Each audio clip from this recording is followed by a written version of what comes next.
پہلے تو میں اللہ کا شکر کرنا چاہتا ہوں کہ انہوں نے دونوں ملکوں امریکہ اور ایران ان کو ہمت دی کہ ایک میز پہ بیٹھ کر اپنے مسئلے طے کریں، کیونکہ اس کے بغیر، بات چیت کے بغیر کوئی راستہ نہیں ہے۔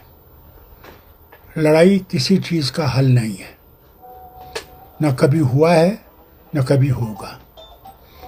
اس لیے میں اپنی طرف سے، اپنے لوگوں کی طرف سے مبارک کرتا ہوں ان سب ملکوں کو جو بیٹھ کے بات چیت کریں گے، اور اللہ سے دعا کرتا ہوں کہ ان کی بات چیت میں امن کی بات ہو، امن آئے، کیونکہ اس لڑائی سے ساری دنیا ملوث ہو گئی ہے۔ حالت یہ ہے کہ اگر اور بڑھے گی تو تکلیفیں دنیا کی اتنی بڑھ جائیں گی کہ خدا ہی جانتا ہے کہ پھر حال کیا ہوگا، کیونکہ انرجی سورس جو ہے وہ سب سے ضروری ہے دنیا کے لیے، اور اللہ نے انہی ملکوں میں اس انرجی سورس کو دیا ہوا ہے۔ آپ جانتے ہیں کہ کتنے ہماری وطن کے اور ہماری اس علاقے کے لوگوں میں کتنے وہاں پہ ان عرب ملکوں میں کام کرتے ہیں۔ آج سب کی زندگیاں اس میں ہل گئی ہیں۔ پتہ نہیں کہ کتنا دیر لگے گا امن آنے میں، کیونکہ ہمارے خاندانوں میں سے، جموں کشمیر کے لوگوں میں سے جو ہیں، کئی ہیں جو ان علاقوں میں کام کرتے ہیں اور پھر گھر بھی پیسہ بھیجتے ہیں جس سے ان کے گھر چلتے ہیں۔ اس لیے ہمیں سب کو تشویش ہے اس بات کی کہ یہ لڑائی بند ہونی چاہیے، اور میں امید کروں گا کہ بھارت بھی اس میں مدد کرے گا۔ کافی امریکہ کا دوست ہے کہ ان سے بھی اس طرف کو لے جائے گا، کہ کیونکہ ہم پہ بھی بہت زبردست اثر پڑے گا اس کا۔ بہت سے پرپوزل دونوں طرف سے ہیں، ان پہ ڈسکشن ہوگا۔ اللہ کرے کہ آخر میں یہ لوگ اس چیز پہ آ جائیں جہاں پہ امن آئے گا۔ ہمیں امن چاہیے، ہمیں لڑائی نہیں چاہیے، اور اسی لیے ضروری تھا کہ ایک ٹیبل پہ بیٹھیں اور اس مسئلے کو حل کریں۔ دیکھیے اب کتنا اسرائیل کر رہا ہے اور کس طرح امریکہ کو انہوں نے ملوث کیا ہے اس میں، اور آخرکار اسرائیل کو بھی نقصان ہو رہا ہے۔ وہ اس سے بچا نہیں ہے، وہاں بھی تباہی کا عالم ہے، اور اس تباہی کو لڑائی سے کم نہیں کر سکتے۔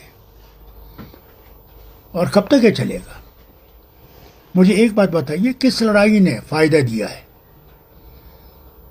کسی لڑائی نے دنیا میں فائدہ نہیں دیا، بلکہ تباہی کا اثر آیا۔ اللہ کرے یہ اب بند ہو، اس سے اور تباہی بڑھے نہیں۔ انسانیت کی جیت ہونی چاہیے۔ دیکھیے میں تو سمجھتا ہوں یہ اللہ تعالیٰ کی مہربانی ہے کہ عقل آ رہی ہے۔ کسی سویلائزیشن کو ختم کرنا آسان نہیں ہے، کتنا یہ کوشش کرے نہیں کر سکتے۔ اس لیے کسی ملک کو میں کہوں گا کہ اس کو میں داد دوں اس میں یا نہیں، میں تو یہ کہوں گا کہ اس نے، پروردگار نے وہ راستہ نکالنے کی کوشش کی ہے جس سے کہ ہم امن کی طرف چلنے کی کوشش کر رہے ہیں۔ I cannot tell you, I'm not sitting in the chair in Delhi. It is the foreign ministry that can tell you whether we have better relationship with those countries or not. I am not in that position. How much India can play, that is not for me to say. It is for the government of India to say.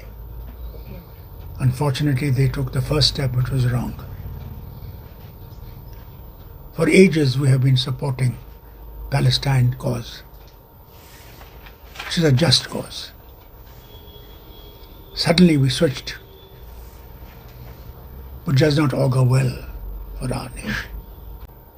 اگر میں نجومی ہوتا تو میں آپ کو بول دیتا کہ صاحب میں نے یہ دیکھا ہے. میں نجومی نہیں ہوں. میں صرف اللہ سے دعا کر سکتا ہوں کہ اللہ تعالیٰ ان کے مشکلات بھی دور کرے. دیکھیے کچھ زمانے پہلے ایک ہی پاور تھا, وہ امریکن پاور تھا, وہ ختم ہو گیا.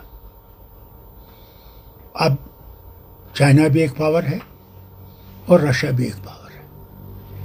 اب یہ یونیپولر نہیں رہا. ہمیں بھارت نے ہر وقت سارے ملکوں کے ساتھ اچھا تعلق رکھا ہے. روس کے ساتھ ہمارا اتنا زبردست تعلق تھا کہ پہلی دفعہ روس نے ہندوستان کے ساتھ معاہدہ کیا, war on India will be war on Russia. کسی ملک سے ساتھ نہیں کیا. آج بھی وہ کھڑا ہے. چین کے ساتھ بھی ہماری بڑی زبردست دوستی تھی, پنچیل تھا. اگر آپ کو یاد ہوگا, ناصر, ٹیٹو, نہرو, سکارنو, چوئن لائے, یہ مومنٹ تھی ایک زمانے میں. دنیا ہل گئی تھی. ہم نے کسی ملک کے ساتھ دشمنی کا راستہ نہیں لیا, انہوں نے راستہ لیا دشمنی کا. ہم نے ہر وقت دوستی کی طرف قدم بڑھائے ہیں. اور انشاءاللہ میں کون ہوں ان کو سجیشن دینے والا. میں ان سے یہی کہوں گا کہ اگر بھارت نے ترقی کرنی ہے اور آگے بڑھنا ہے تو ہم نے ہر ملک کے ساتھ دوستی کا ہاتھ بڑھانا ہے کہ دوستی سے ہم آگے بڑھ سکتے ہیں, دشمنی سے ہم پیچھے ہٹ جائیں گے. ڈاکٹر صاحب پاکستان بھی اس میں آتا ہے, سارے ملک اس میں آتے ہیں. پاکستان سے بھی کہوں گا وقت آ گیا ہے کہ وہ بھی ٹیررزم کو چھوڑ دیں اور وہ راستہ اختیار کریں جس میں خوشحالی سے رہ سکیں, بھائی چارے میں رہ سکیں. اس کا کوئی راستہ نہیں ہے. اب میں اس میں کہہ نہیں سکتا کہ آگے کیا ہوگا. پہلے 10 تاریخ کو دیکھیں یہ جو مذاکرات ہو رہے ہیں اس میں کتنی کامیابی ہوتی ہے.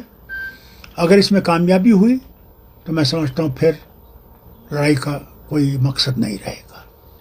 اور جو ایشوز ہیں میں سمجھتا ہوں وہ بات چیت سے حل ہو جائیں. سارے وطن پہ اثرات پڑے ہیں. اگر یہ وار چلتا رہے گا تو آپ دیکھیے آپ کی تیل کی قیمت کہاں پہنچے گی. گیس تو ملے گا ہی نہیں. تو کہاں جائیں گے لوگ جن کو اب عادت ہو گئی ہے گیس کے استعمال کرنے کا. کہاں سے لکڑی لائیں گے, کہاں سے لکڑی کے چولہے چلائیں گے, کہاں سے ہمارے بچے جو آج کل گاڑیوں میں اسکول جاتے ہیں وہ اسکول پہنچ سکیں گے. اور دور دور کے اسکولوں میں جا رہے ہیں. ہر طرف سے مصیبتیں آئیں گی. ہماری دوائیوں کی قیمتیں آسمان پر چھوئیں گے. غریب کہاں سے لائے گا, کیا ہوگا؟ اللہ اگر حالات ٹھیک ہو گئے تو مجھے امید ہے کہ تھوڑی دیر میں وہ پھر اپنے واپس جائیں گے, اپنی نوکریوں میں واپس جائیں گے اور پھر سے ان ملکوں کو آباد کریں گے جن میں وہ کام کرتے تھے.